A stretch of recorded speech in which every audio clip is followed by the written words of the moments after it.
میں مبلغ بنوں سنتوں کا، خوب چرچا کروں سنتوں کا، ہو کرم بہر خاک مدینہ۔ الحمد للہ رب العالمین، والصلاة والسلام علی سید المرسلین، اما بعد فاعوذ باللہ من الشیطان الرجیم، بسم اللہ الرحمن الرحیم۔ الصلاة والسلام علیک یا رسول اللہ وعلی آلک واصحابک یا حبیب اللہ۔ الصلاة والسلام علیک یا نبی اللہ وعلی آلک واصحابک یا نور اللہ۔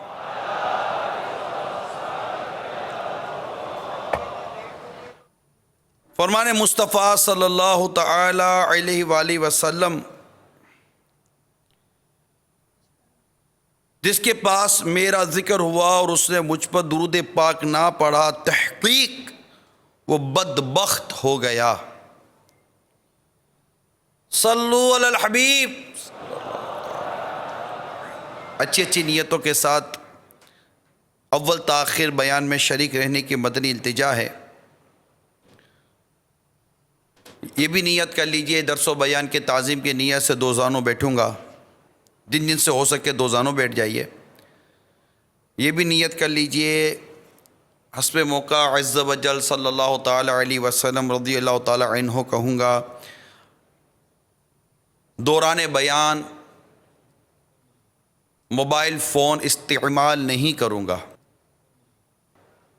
میں بھی نیت کرتا ہوں اللہ کی رضا کے لیے بیان کروں گا، اعلیٰ کلمت الحق، اللہ تعالیٰ کا کلمہ بلند کروں گا، نیکی کی دعوت دوں گا، برائی سے منع کروں گا۔ روایت میں آتا ہے لوگ پل صراط پر سے اپنے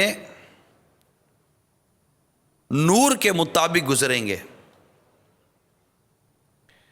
ان میں سے بعض پلک جھپکنے کی دیر میں گزریں گے، تو بعض بجلی کی طرح تو بعض بادلوں کی طرح گزریں گے، تو بعض ستارے ٹوٹنے کی طرح، بعض ہوا کی طرح ہی گزریں گے، تو بعض گھوڑے کے دوڑنے کی طرح، تو بعض کجاوا باندھنے کی طرح گزریں گے، یہاں تک کہ جسے اس کے قدموں کے ظاہر پر نور عطا کیا جائے گا وہ چہرے، ہاتھ اور پاؤں کے بل چلے گا۔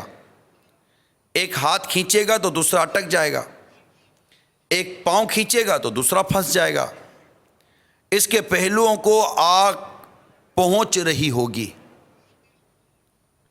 وہ چھٹکارا پانے تک اسی کیفیت میں رہے گا۔ پھر جب آزاد ہو جائے گا تو کھڑا ہو جائے گا اور کہے گا تمام تعریف اللہ کے لیے جس نے مجھے وہ کچھ عطا کیا جو کسی کو عطا نہیں کیا، مجھے عذاب کے دیکھنے کے بعد اس سے نجات عطا فرمائی۔ پھر وہ جنت کے دروازے پر ایک تالاب کی طرف جائے گا اور اس میں غسل کرے گا، اور اس سے اہل جنت ان کے رنگوں کی خوشبو آئے گی۔ وہ دروازے کے سوراخوں سے جنت کی نعمتیں ملاحظہ کر کے عرض کرے گا، اے اللہ مجھے جنت میں داخل فرما دے۔ تو اللہ تعالیٰ ارشاد فرمائے گا، کیا تو جنت کا سوال کرتا ہے حالانکہ میں نے تجھے دوزخ سے نجات عطا فرمائی ہے۔ وہ کہے گا میرے اور اس کے درمیان پردہ حائل کر دے یہاں تک کہ میں اس کی ہلکی سی آواز بھی نہ سن سکوں۔ بس وہ جنت میں داخل ہو جائے گا اور اپنے سامنے ایک محل دیکھے گا، یا اس کے سامنے کھڑا کیا جائے گا، گویا وہ محل اس کی نسبت سے ایک خواب ہوگا. وہ کہے گا اے میرے رب مجھے یہ محل عطا فرما دے. اللہ تعالیٰ ارشاد فرمائے گا اگر میں تجھے یہ عطا کر دوں ہو سکتا ہے کہ تو کوئی اور چیز کا سوال کرے. وہ عرض کرے گا نہیں ہے میرے رب تیری عزت کی قسم میں اس کے علاوہ کچھ نہیں مانگوں گا اور اس سے بہتر بھی کوئی محل ہو سکتا ہے. وہ اسے عطا کر دیا جائے گا تو وہ اس میں جائے گا اور اپنے سامنے ایک اور محل دیکھے گا. اسی طرح کہے گا جیسے پہلے کہا تھا. پھر وہ اس میں بھی داخل کر دیا جائے گا. اس کے بعد وہ خاموش ہو جائے گا. تو اللہ تبارک و تعالیٰ اس سے ارشاد فرمائے گا تجھے کیا ہوا کچھ نہیں مانگ رہا. وہ عرض کرے گا اے میرے رب میں تجھ سے مانگتا رہا یہاں تک کہ مجھے اب تجھ سے شرم آتی ہے. تو اللہ تعالیٰ ارشاد فرمائے گا کیا تو اس بات پر راضی نہیں کہ میں تجھے ابتدائے دنیا سے فنائے دنیا تک ابتدائے دنیا سے فنائے دنیا تک کی مثل اور اس سے 10 گنا زیادہ عطا فرما دوں. وہ عرض کرے گا میرے رب یہ کیسے اس کا یقین ہی نہیں آ رہا ہے کہ میرے لیے یہ ہو سکے گا. اللہ رب العزت فرمائے گا کہ میں قادر ہوں لہذا تم مانگ. وہ عرض کرے گا میری ملاقات لوگوں کے ساتھ کرا دے. تو اللہ تعالیٰ ارشاد فرمائے گا جاؤ لوگوں سے ملو. لہذا وہ چل دے گا اور جنت میں لپک کر چلے گا یہاں تک کہ جب وہ لوگوں کے قریب پہنچ جائے گا تو اس کے سامنے ایک موتیوں کا محل کھڑا کیا جائے گا تو وہ سجدے میں گر جائے گا. اسے کہا جائے گا اپنا سر اٹھا تجھے کیا ہوا ہے. وہ عرض کرے گا میں نے اپنے رب کی زیارت کی یا مجھے پروردگار کا دیدار کرایا گیا ہے. تو اسے کہا جائے گا یہ تو تیرے ہی محلوں میں سے ایک محل ہے. پھر وہ ایک شخص سے ملے گا تو شکر کے سجدوں کے لیے تیار ہو جائے گا. اسے کہا جائے گا ٹھہر جا. تو وہ عرض کرے گا میرے خیال میں تو یقیناً فرشتے ہو تم. وہ کہے گا میں تو یعنی جسے دیکھ کر اس کی کیفیت ہو گئی کہ تم تو فرشتے ہو میرا خیال یہی ہے تم فرشتے ہو. تو وہ کہے گا میں تو آپ کے خزانچیوں میں سے خزانچی اور خدام میں سے خادم ہوں. میرے ماتحت میرے جیسے ہی 1000 خزانچی ہیں. چنانچہ وہ اس کے آگے آگے چلے گا یہاں تک کہ اس کے لیے محل کا دروازہ کھول دیا جائے گا جو ایک ہی موتی کا ہوگا اور اس کی چھتیں دروازے اور تالے اور چابیاں بھی موتیوں سے تراشیدہ ہوں گی. اس کے سامنے کا محل سبز ہوگا جو اندر سے سرخ ہوگا. اس کے 70 دروازے ہوں گے. ہر دروازہ اندر سے سبز محل کی طرف کھلے گا. ہر محل دوسرے محل کی طرف کھلے گا جس کا رنگ مختلف ہوگا. ہر محل میں تخت بیویاں 9 عمر خادمائیں ہوں گی جن میں سب سے کم حسین بڑی بڑی آنکھوں والی حور ہوگی. اس پر 70 حلے ہوں گے جنتی لباس. اس کے حلوں کے اندر سے اس کی پنڈلیوں کا گودا نظر آئے گا. اتنی حسین و جمیل ہوگی. اس کا سینہ اس کے لیے اور اس کا سینہ اس کے لیے آئینہ ہوگا. جب وہ اس سے منہ پھیرے گا تو اس کی آنکھوں کے حسن میں پہلے سے 70 گنا اضافہ ہو چکا ہوگا. اور وہ اسے کہے گا خدا کی قسم تو میری آنکھوں میں 70 گنا زیادہ حسین نظر آ رہی ہے. تو وہ جواب دے گی بے شک آپ بھی میری آنکھوں میں 70 گنا زیادہ حسین ہو چکے ہو. پھر اسے کہا جائے گا نیچے جھانک. وہ نیچے دیکھے گا تو اسے کہا جائے گا تیری سلطنت 100 سال کی مسافت تک ہے جہاں تک تیری نگاہ پہنچتی ہے. امیر المومنین سیدنا فاروق اعظم رضی اللہ تعالیٰ عنہ نے جب یہ حدیث پاک حضرت سیدنا عبداللہ بن مسعود رضی اللہ تعالیٰ عنہ سے سنی تو حضرت سیدنا کعب رضی اللہ تعالیٰ عنہ سے ارشاد فرمایا، اے کعب، کیا آپ نہیں سن رہے کہ ام عبد کے بیٹے یعنی عبداللہ ابن مسعود رضی اللہ تعالیٰ عنہ ہمیں ادنا جنتی کے متعلق بتا رہے ہیں؟ یعنی یہ جو واقعہ بیان ہوا ہے روایت میں، یہ جو شان بیان ہوئی ہے، یہ ادنا جنتی کی ہے۔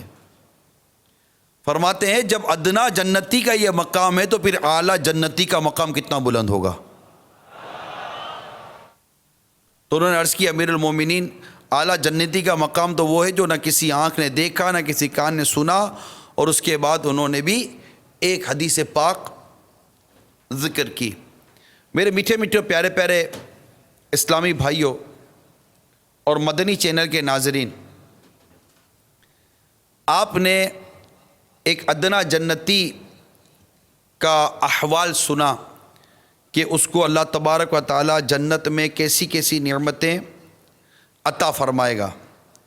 اللہ تعالی ہم سب کو جنت عطا فرمائے، جنت الفردوس میں اپنے پیارے حبیب لبیب صلی اللہ تعالی علیہ وآلہ وسلم کا پڑوس عطا فرمائے، ہم سب کے گناہوں کو معاف فرمائے پیارے حبیب کے صلی اللہ تعالی علیہ وسلم کے صدقے طفیل۔ میرے میٹھے اور پیارے اسلامی بھائیوں، ایک بات بیان کرتا چلوں۔ پچھلے ہفتے بھی میں نے جنت کا بیان کیا تھا، آج بھی جنت، ادنا جنتی کو جو ملنے والی نعمتیں ہیں، جو اس کو برکتیں ہیں، وہ میں نے بیان کی۔ کیا وجہ ہے؟ تاکہ ہمارے دل میں جنت کی طلب پیدا ہو، جنت کی حرص پیدا ہو، جنت کی لالچ پیدا ہو، اور ہم یہ دنیا جس میں ہم جی رہے ہیں اور طرح طرح کے گناہوں میں مبتلا ہیں، ہمیں اندازہ ہو کہ یہ دنیا تو کچھ بھی نہیں ہے، مطلب ہے ہی نہیں، کیا مسئلہ ہے دنیا میں، ہے کیا؟ غم، دکھ، پریشانی، بیماری۔ ہسپتال میں جائیں عبرت عبرت، قبرستان میں جائیں عبرت عبرت، سڑکوں پہ جائیں عبرت عبرت، لڑائی جھگڑے، فتنے، فساد، دکھ، درد، قرض، یہ وہ مسائل ہی مسائل ہیں۔ دکھوں سے گھری ہوئی دنیا میں جو ہم جی رہے ہیں، وہاں اگر کوئی جنت کی اعلیٰ نعمتوں کا ذکر کر رہا ہے اور یہ بیان کیا جا رہا ہے کہ جنت اللہ تعالیٰ نے اپنے نیک بندوں کے لیے تیار کر رکھی ہے، تو چلو جنت کی طرف بڑھو، جنت کی طرف عمل کرو جنتیوں والے، تاکہ اللہ تعالیٰ اپنی رحمت سے ہمیں جنت عطا فرمائے۔ اب جنت کی طلب و جنت کی ایک طلب ہونی چاہیے، اور اللہ تعالیٰ تو سوال کرے، یا اللہ مجھے جنت عطا کر دے، بے حساب جنت عطا کر دے، اور جنت تو اپنے حبیب کا پڑوس عطا فرما دے۔ مگر یاد رکھیے میرے میٹھے اور پیارے اسلامی بھائیوں، جنت میں جانے کے لیے ایک راستہ ہے جس کو صراط کہا جاتا ہے، پل صراط۔ یہ ایک پل ہے کہ پشت جہنم پر نصب کیا جائے گا، بال سے زیادہ باریک اور تلوار سے زیادہ تیز ہوگا۔ یاد رہے، جنت میں جانے کا یہی راستہ ہے، یہ وہ جگہ ہے، یہ وہ مقام ہے جس کے بارے میں ہمیں غور کرنا چاہیے اور اس سے گزرنا ہے۔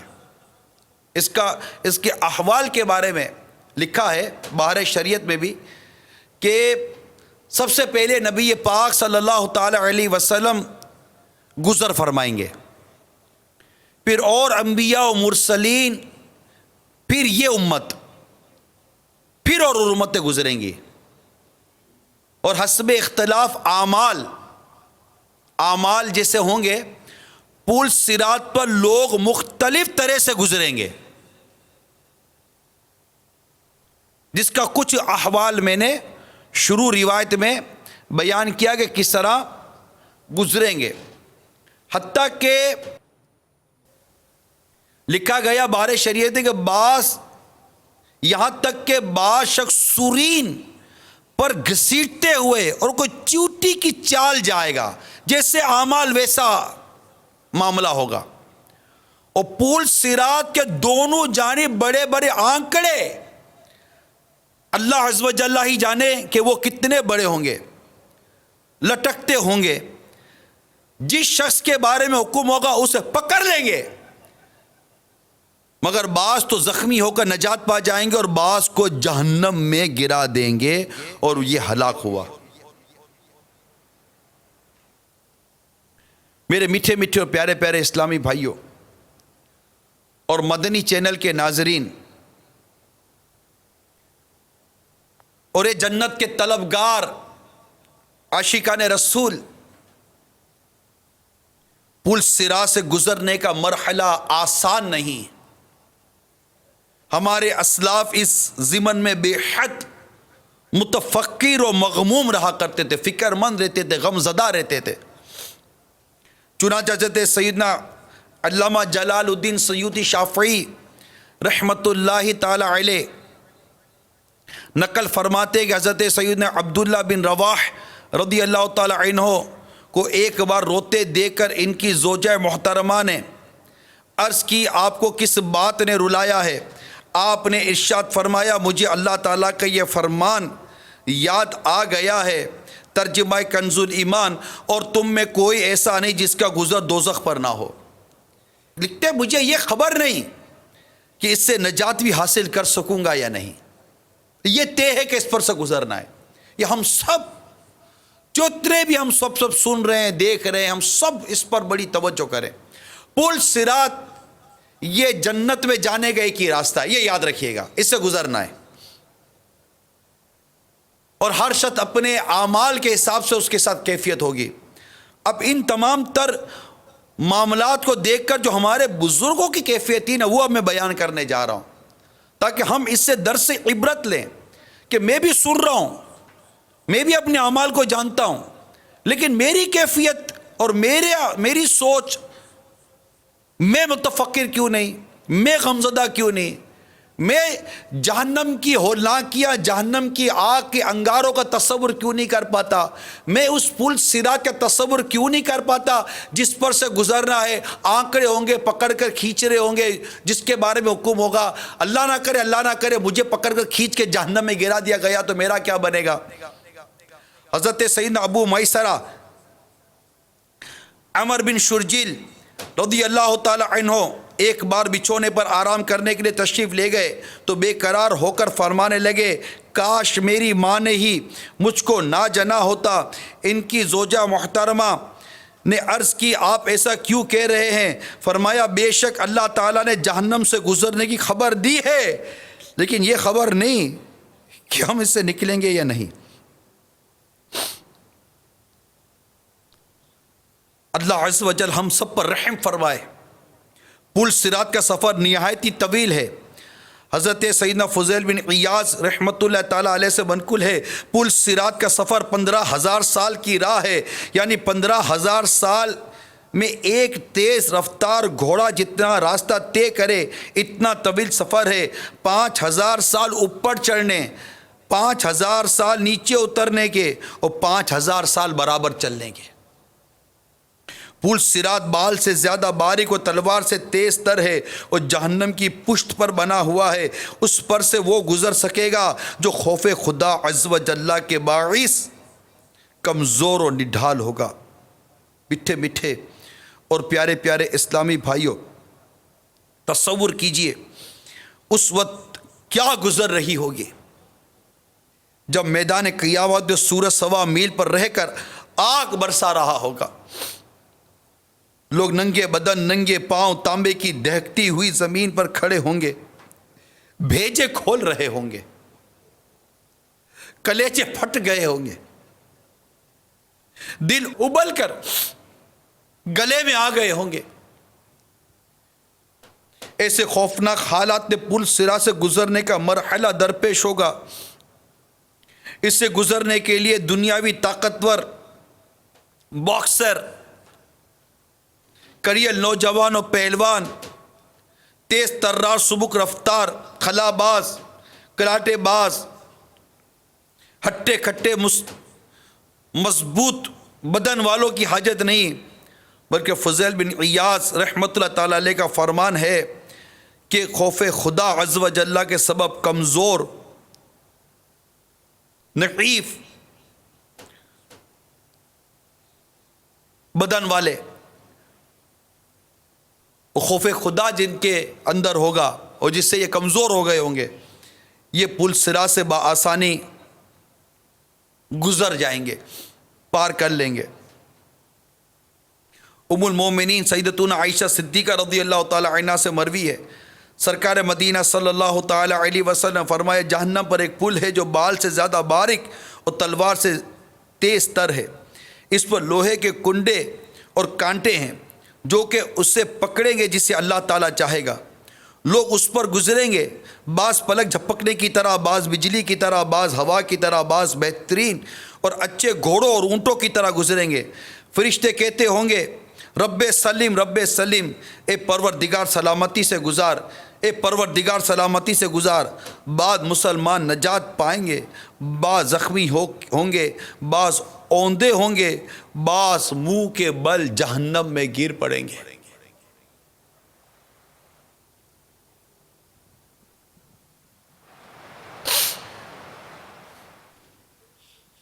یا الہی جب سرے شمشیر پر چلنا پڑے، یا الہی جب سرے شمشیر پر چلنا پڑے، رب سلیم کہنے والے غم زدہ کا ساتھ ہو۔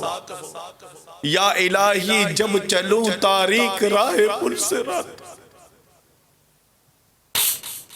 یا الہی جب چلوں تاریک راہ پل صراط، آفتاب ہاشمی نور الہدا کا ساتھ ہو۔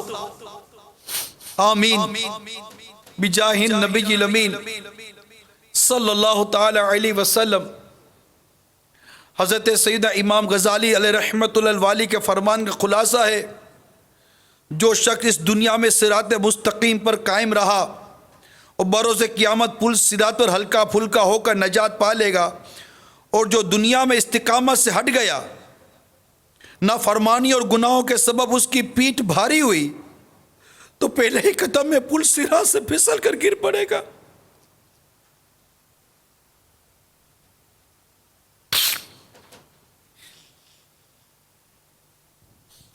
اے بندہ ناتواں، ذرا غور تو کر، جب تو پل صراط اور اس کی باریکی کو دیکھے گا تو کس قدر گھبرائے گا۔ پھر اس کے نیچے جہنم کی ہولناک سیاہی پر تیری نظر پڑے گی،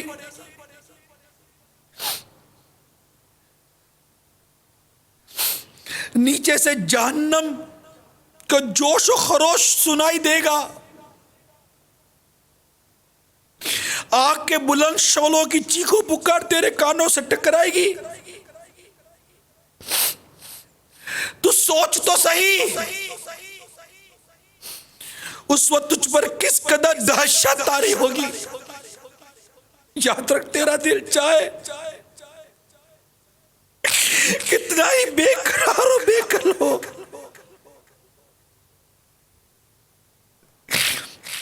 قدم پھسل رہے ہو اور پیٹھ پر اس قدر بوجھ ہو کہ اتنا بوجھ اٹھا کر ہموار زمین پر چلنا بھی تیرے لیے دشوار ہو، تو لاکھ کمزوری کی حالت میں ہو، مگر تجھے پل صراط پر چلنا ہی پڑے گا۔ تو تصور تو کر کہ بال سے باریک اور تلوار کی دھار سے تیز پل صراط پر نہ چاہتے ہوئے بھی جب تو پہلا قدم رکھے گا، اس کی سخت تیزی کو محسوس کرے گا، مگر پھر بھی دوسرا قدم اٹھانے پر مجبور ہوگا۔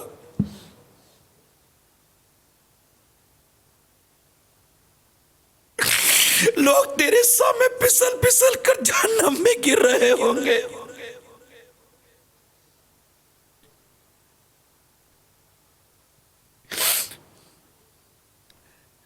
فرشتے لوگوں کو بڑے بڑے کانٹوں لوہے کے خوفناک آکڑوں سے کھینچ کھینچ کر جہنم میں جھونک رہے ہوں گے. تو دیکھ رہا ہوگا. پل سراتا ہے تلوار کی بھی دھار سے پل سراتا ہے تلوار کی بھی دھار سے کس طرح سے میں اسے پار کروں گا یا رب، کس طرح سے میں اسے پار کروں گا یا رب. گر تو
صلو علی الحبیب.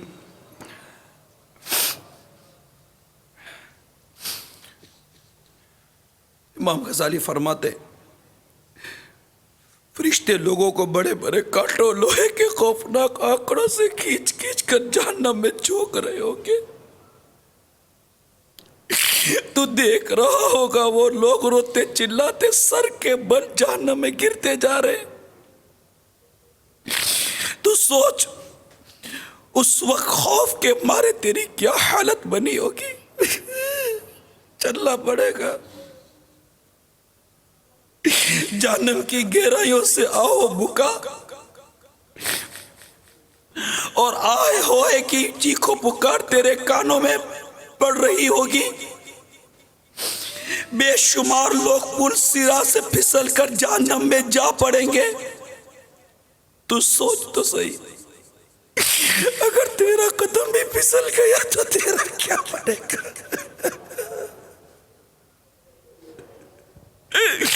اس وقت کی شرم، ندامت تجھے کچھ فائدہ نہ دے گی.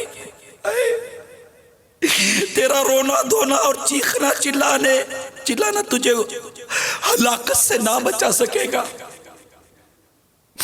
اس وقت تیری حسرت بھری چیخو پکار کچھ اس طرح پر ہوگی، میں اسی دن سے ڈرتا تھا، ہائے کاش میں اپنی آخرت کے لیے کچھ نیکی آگے بیچتا اور سنت اپناتا. ایک کاش، 100 کروڑ کاش میں پیارے آقا صلی اللہ علیہ وسلم کے بتائے ہوئے راستے پر چلتا. ہائے کاش میں مٹی ہو جاتا. ایک کاش میں پھولا بسرا ہو جاتا. کاش میری ماں ہی مجھ کو نہ جنا ہوتا. کاش کے میں دنیا میں پیدا نہ ہوتا. قبر و حشر کا سب غم ختم ہو گیا ہوتا. کاش کے میں دنیا میں. میٹھے اور پیارے پیارے اسلامی بھائیوں، حجت الاسلام امام غزالی علیہ رحمت الوالی کے احیاء العلوم جلد 4 میں مرقوم فرمان کا خلاصہ ہے. پل صراط کی مصیبتوں اور ہولناکیوں کو یاد کر کے خوب رنج و غم کیجیے. قیامت کے ہوش ربا حالات میں وہی شخص زیادہ محفوظ ہوگا جو دنیا میں اس کے معاملے میں زیادہ غم زدہ اور خوف زدہ رہا کرے گا، کیونکہ اللہ تبارک و تعالی کسی پر 2 خوف جمع نہیں کرتا. لہذا جو آدمی دنیا میں پل صراط و قیامت کے بھیانک حالات سے ڈرا، وہ آخرت میں ان سے نجات پالے گا. میٹھے میٹھے اور پیارے پیارے اسلامی بھائیوں، یہ خوف ہمارا نفسیاتی نہیں ہونا چاہیے جیسے عورتوں والا خوف ہوتا ہے کہ سنیں عارضی طور پر دل نرم پڑ جائے، آنسو بھی بہنے لگیں، پھر جلدی سب کچھ بھول کر کھیل تماشوں مذاق مسخریوں میں مصروف ہو جائے. اس طرح کے رونے دھونے کا خوف سے کوئی تعلق نہیں ہے. یاد رکھیے، قاعدہ یہ کہ انسان جس چیز سے ڈرتا ہے اس سے دور بھاگتا ہے، اور جس چیز سے رغبت رکھتا ہے اس کی طلب بھی کرتا ہے.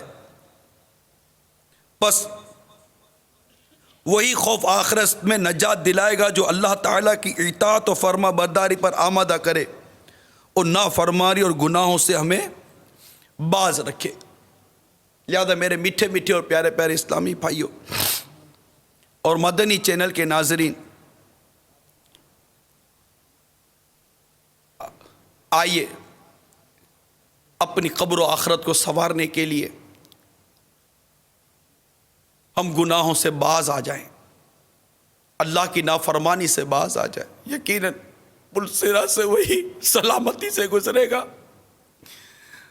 جس پر اللہ کی رحمت ہوگی، جسے رب سلیم امتی کی صداؤں کا صدقہ نصیب ہو جائے گا.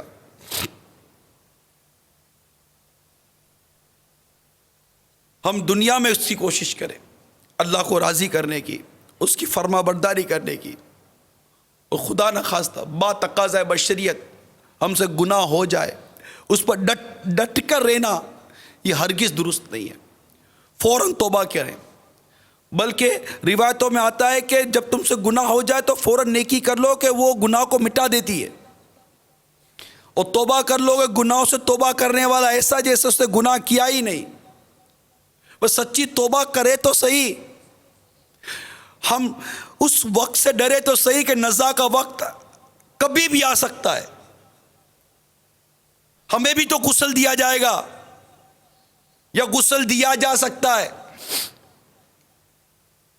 کیا قبر یاد نہیں آتی؟ کیا قبر کا اندھیرا یاد نہیں آتا؟ کیا قبر کی سلیب یاد نہیں آتی؟ اس کا بند کرنا یاد نہیں آتا؟ یا قبر کا وہ طویل سفر یاد نہیں آتا؟ کب قیامت قائم ہوگی، کب قبر سے اٹھنا پڑے گا؟ اس وقت میں اندھیری قبر میں رہوں گا یا میری قبر آقا کے نور سے پور نور ہوگی؟ یہ سوچیں ختم ہو گئی ہماری. میری قبر میں جنت کی کھڑکی مستقل کھلے گی یا قبر میں اللہ نہ کرے جہنم کی کھڑکی مستقل کھلے گی؟ کیا یہ سوچ ختم ہو گئی؟ میری کفن کو جنتی کفن سے بدل دیا جائے گا یا اللہ نہ کرے قبر میں جہنم کی آگ بھڑکا دی جائے گی؟ میری قبر جنت کا باغ بنے گی یا جہنم کا گڑھا؟ یہ سوچنا چھوڑ دیا. میں قیامت کے دن اٹھوں گا تو مجھے کہاں کھڑا کیا جائے گا؟ مجھے نیکوں کی صف میں کھڑا کیا جائے گا یا مجرموں کی صف میں کھڑا کیا جائے گا؟ مجھے اللہ کے عرش کا سایہ نصیب ہوگا یا مجھے قیامت کی چلچلاتی دھوپ میں جلنا پڑے گا؟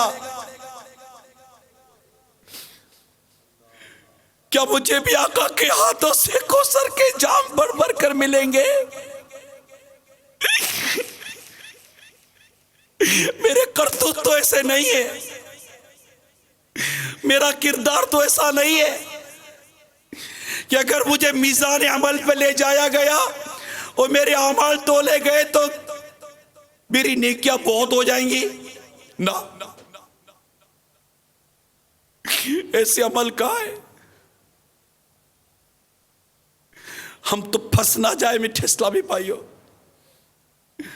ہمارے لیے جہنم کا حکم ہوتا ہے یا جنت کا کی خوشخبری ملتی ہے، ہمیں کیا پتا؟ کیا سب بھول گئے؟ دعوت اسلامی یہ یاد دلا رہی ہے، اے پتنگیں اڑانے والوں، اے رمضان مبارک کی بے حرمتی کرنے والوں، اے غفلت کی نیند سونے والوں، اے رمضان کی راتوں کو بھی کرکٹ اور طرح طرح کے کھیل تماشوں میں کھیل کر غفلت کے ساتھ اس راتوں کو گزارنے والوں، اے فلمیں ڈرامے دیکھنے والوں، اے گانے باجے سننے والوں، اے داڑھی منڈانے والوں، ایک مٹھی سے گھٹانے والوں، اے فلمیں ڈرامے دیکھنے والوں، اے ماں باپ کو ستانے والوں، اے رشوت لینے والوں، اے سود کا کاروبار کرنے والوں، اے نماز قضا کرنے والوں، رمضان کے روزے بلا اجازت شرعی قضا کرنے والوں، اے زکوٰۃ فرض ہونے کے باوجود نہ دینے والوں، حج فرض ہو جانے کے باوجود حج فرض ادا نہ کرنے والوں، اے طرح طرح کے گناہ میں مبتلا. جی آپ سے عرض کر رہا ہوں، کیا سارے مراحل بھول گئے؟ کر لے توبہ، کر لے توبہ، رب کی رحمت ہے بڑی، قبر میں ورنہ سزا ہوگی کری. ایک دن مرنا ہے، آخر موت ہے. سنو، ایک دن مرنا ہے، آخر موت ہے، آخر موت ہے، آخر موت ہے. کر لے جو کرنا ہے، آخر موت ہے. بارہا علمی تجھے سمجھا چکے، مان یا مت مان، آخر موت ہے، آخر موت ہے. آ جاؤ دعوت اسلامی کے سنتوں برے مہکے مہکے ماحول میں آ جاؤ. انشاءاللہ عبادت کا ذوق شوق کے ساتھ ساتھ توبہ کی توفیق بھی نصیب ہوتی رہے گی. بڑا مدنی ماحول، بڑا پیارا ماحول. آ جائیے اعتکاف میں آ جائیے، مدنی مذاکروں میں آ جائیے اور گناہوں سے باز آ جائیں، مدنی قافلوں میں سفر کریں، مدنی انعامات پر عمل کریں۔ اللہ ہمیں قفل مدینہ کی نعمت نصیب فرمائے اور ہم جنتیوں والے اعمال کریں۔ اللہ تعالیٰ ہمیں جنتیوں والے اعمال نصیب فرمائے اور اپنی رحمت سے ہمیں پل صراط سے سلامتی کے ساتھ گزرنا نصیب فرمائے اور بلا حساب۔ اے اللہ، جتنے تیرے اس وقت بندے عاشقان رسول ہمارے ساتھ مدنی چینل پر ہے، حاضرین ناظرین مولا کریم، تجھے عشرۂ مغفرت کا واسطہ بلا حساب ہمیں جنت میں داخلہ دے دینا، آمین بجاہ النبی الامین صلی اللہ تعالی علیہ وسلم۔ میں مبلغ بنوں سنتوں کا، خوب چرچا کروں سنتوں کا، ہو کرم بہر خاک مدینہ۔